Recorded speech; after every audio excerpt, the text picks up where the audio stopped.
Hello बच्चों, मैं हूँ मेधा और आज हम अध्ययन कर रहे हैं विज्ञान भारती थर्ड कक्षा 8 अभ्यास 8 किशोरावस्था। तो आइए इसके अभ्यास प्रश्न शुरू करते हैं। प्रश्न नंबर 1, निम्नलिखित प्रश्नों में सही विकल्प छांटकर अपनी अभ्यास पुस्तिका में लिखिए।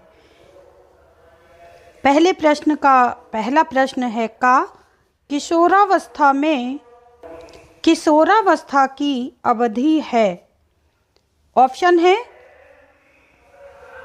आ 0 से 5 वर्ष, 6 से 11 वर्ष, 11 से 19 वर्ष और 20 से 50 वर्ष।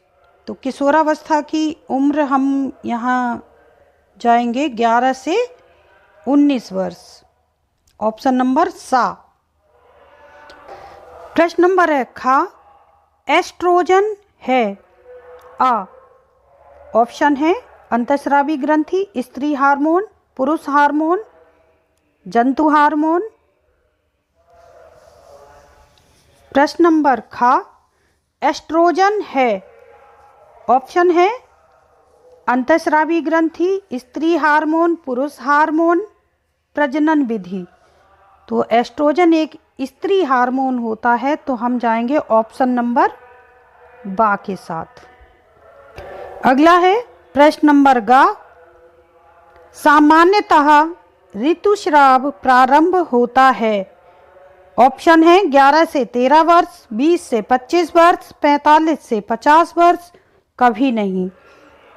तो ऋतुस्राव प्रारंभ होता है 11 से 13 वर्ष में, तो हम जाएंगे ऑप्शन नंबर आ के साथ। अगला है प्रश्न नंबर घा किशोरावस्था में स्वास्थ्य पोषण से संबंधित योजनाएं हैं। ऑप्शन है समेकित बाल विकास कार्यक्रम, राष्ट्रीय बाल स्वास्थ्य कार्यक्रम, सर्व शिक्षा अभियान, ग्राम स्वास्थ्य पोषण दिवस, द उपरोक्त सभी। तो हम जाएंगे इस पे ऑप्शन नंबर उपरोक्त सभी पर, क्योंकि ये सभी स्वास्थ्य पोषण से संबंधित योजनाएं हैं। अगला है प्रश्न नंबर डा विश्व जनसंख्या दिवस मनाया जाता है। ऑप्शन है 31 मई, 5 जून, 11 जुलाई, 13 अक्टूबर। विश्व जनसंख्या दिवस मनाया जाता है 11 जुलाई को, तो हम जाएंगे ऑप्शन नंबर सा के साथ।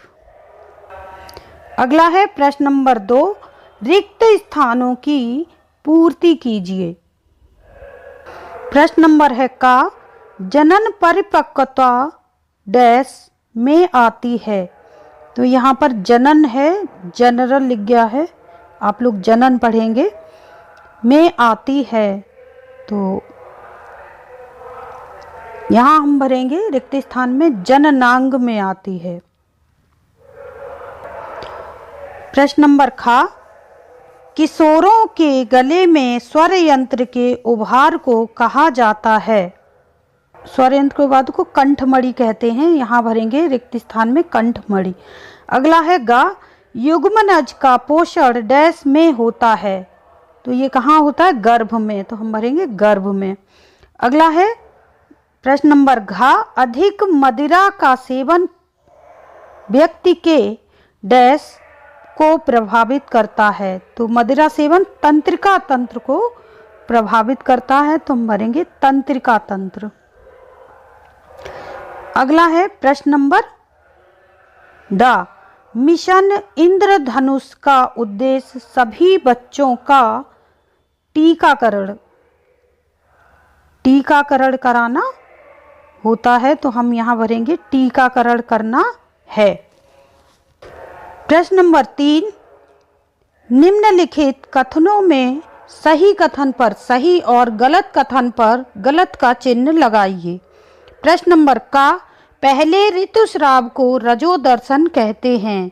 तो ये बिल्कुल सही ऑप्शन है, तो हम लगाएंगे ऑप्शन नंबर तथ्य को सही का निशान। अगला है प्रश्न नंबर खा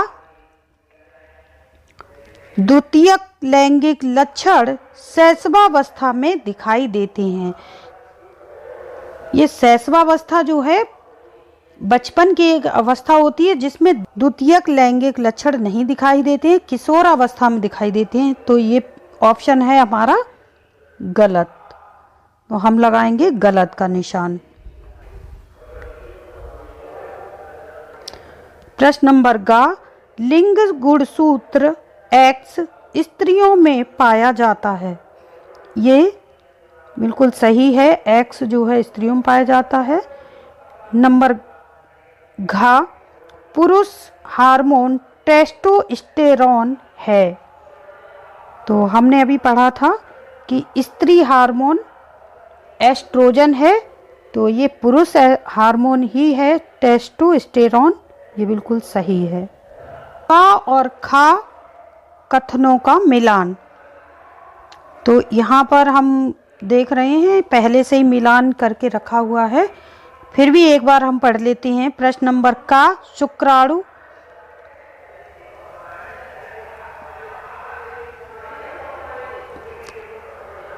शुक्राणु वृषण, अंडाणु अंडाशय हार्मोन को अंतःस्रावी ग्रंथि से मिलाएंगे। ये अंतःस्रावी ग्रंथि से हार्मोन स्रावित होते हैं।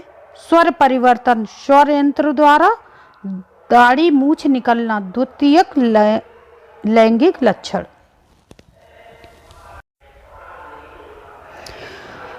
प्रश्न नंबर 5, निम्नलिखित प्रश्नों के उत्तर दीजिए। प्रश्न नंबर का, किशोरावस्था में होने वाले शारीरिक तथा मानसिक परिवर्तनों का उल्लेख कीजिए।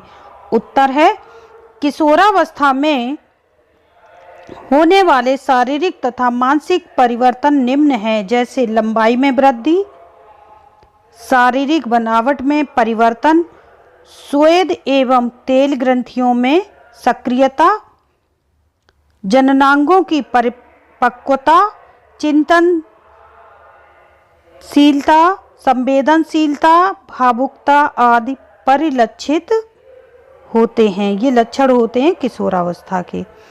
अगला प्रश्न है प्रश्न 5 का खा, द्वितीयक लैंगिक लक्षण किसे कहते हैं तथा यह किस प्रकार नियंत्रित होते हैं।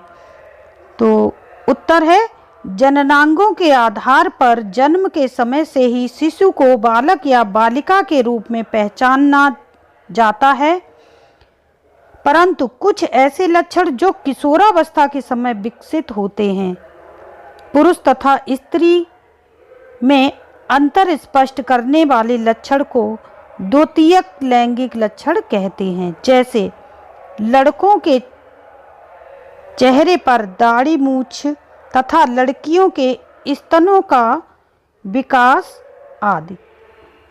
नियंत्रण, यह अंतःस्रावी ग्रंथि में स्रावित हार्मोन द्वारा नियंत्रित होता है। अगला प्रश्न है प्रश्न नंबर गा, किशोरावस्था में व्यक्तिगत सफाई के महत्व को स्पष्ट कीजिए। तो किशोरावस्था में व्यक्तिगत सफाई का महत्व निम्न है। किशोरावस्था में स्वेद तेल ग्रंथियों की क्रिया के बढ़ जाने से शरीर में गंध आने लगती है। गंदगी बने रहने की स्थिति में चर्म रोग यानी कि त्वचा रोग, खुजली तथा अन्य यौन रोग ध्वनि की आशंका बनी रहती है, होने की आशंका बनी रहती है। यहाँ पर यौन रोग होने की पड़ेंगे, न कि ध्वनि। आगे है, किशोरावस्था में संतुलित आहार का करना तथा व्यक्तिगत स्वच्छता पालन करना बहुत महत्वपूर्ण है। अगला प्रश्न है प्रश्न नंबर घ, युग्मनज में लिंग निर्धारण किस प्रकार होता है, समझाइए। उत्तर, मनुष्य की प्रत्येक कोशिका के केंद्रक में 23 जोड़ा अर्थात 46 गुणसूत्र होते हैं। पुरुषों में X और Y गुणसूत्र होते हैं, जबकि स्त्री में X गुणसूत्र होते हैं। पुरुषों का X या Y गुणसूत्र जब स्त्रियों के X गुणसूत्र से मिलता है तो युग्मनज में लिंग निर्धारण होता है। अगला प्रश्न है, किशोरावस्था में पोषण का क्या महत्व है? किशोर तथा किशोरियों के पोषण में सुधार लाने हेतु किए जाने वाले क्रियाकलाप पर प्रकाश डालिए। उत्तर, किशोरावस्था में पोषक आहार लेने से शरीर तेजी से वृद्धि एवं विकास करता है।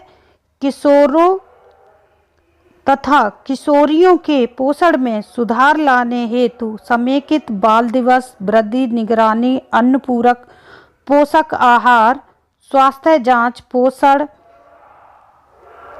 स्वास्थ्य परामर्श, किशोरी व गर्भवती मां की देखभाल आदि कार्यक्रम आयोजित किए जाते हैं।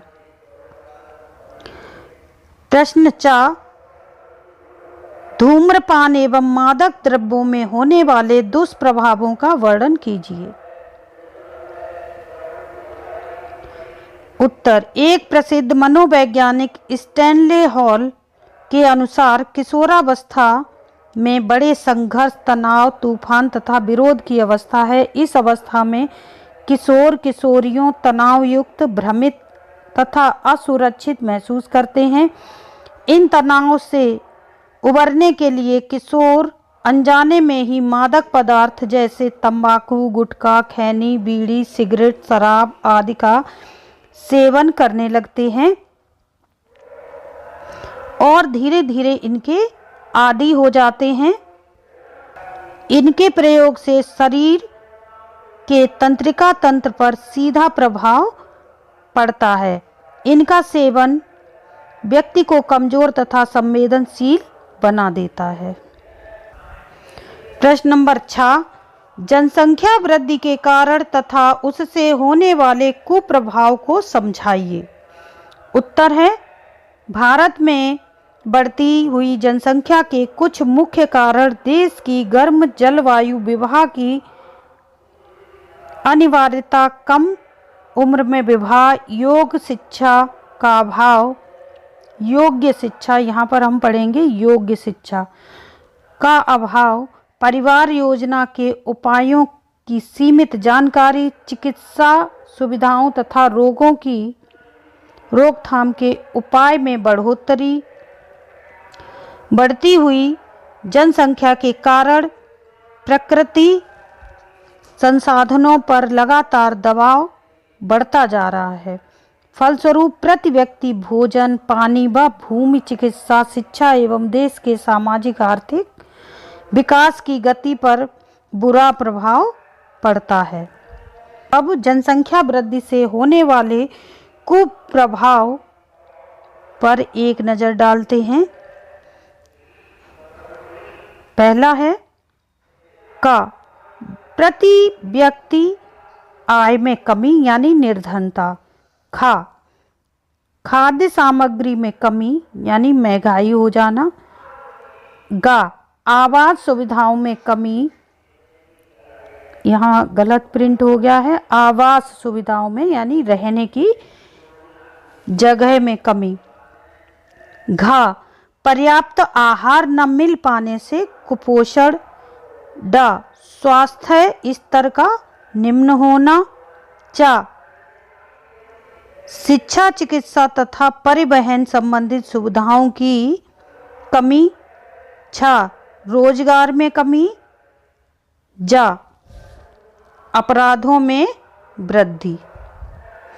ये सभी थे हमारे जनसंख्या वृद्धि के कारण और उनसे होने वाले कुप्रभाव। अगला है प्रश्न नंबर जा, परिवार निरोध विधियों का प्रसार किस प्रकार किया जा सकता है?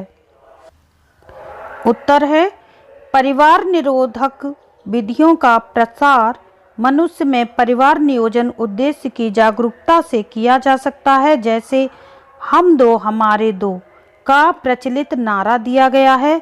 दो बच्चों के बीच कम से कम 3 वर्षों का अंतराल रखना।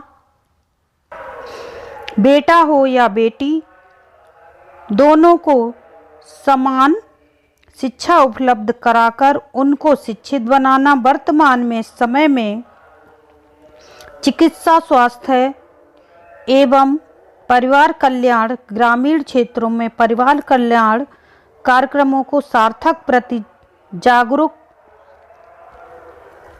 आदि प्रसार किया जा सकता है। प्रश्न नंबर है झ, परिवार कल्याण कार्यक्रम के अंतर्गत संचालित योजनाओं को लिखिए। उत्तर, परिवार कल्याण कार्यक्रम के संचालित योजनाएं निम्न हैं। नंबर 1, मिशन इंद्रधनुष, बच्चों को। नंबर 2, जननी सुरक्षा योजना, इसका उद्देश्य गर्भवती महिलाओं को संस्थागत प्रसूति कराने के लिए 1000 रुपये की आर्थिक सहायता प्रदान करना। नंबर 3, राष्ट्रीय एम्बुलेंस सेवा, इसका उद्देश्य दूरस्थ ग्रामीण क्षेत्रों में गर्भवती महिलाओं तथा नवजात शिशु को 24 घंटे निःशुल्क चिकित्सा सुविधा उपलब्ध कराना है। इसका उद्देश्य सन 2020 तक भारत के सभी बच्चों का टीकाकरण करना। इंद्रधनुष के 7 रंगों को प्रदर्शित करने वाला मिशन इंद्रधनुष मुख्य रूप से 7 डिप्थीरिया, काली खांसी, टिटनेस, पोलियो, तपेदिक, खसरा तथा हेपेटाइटिस बी बीमारियों के टीके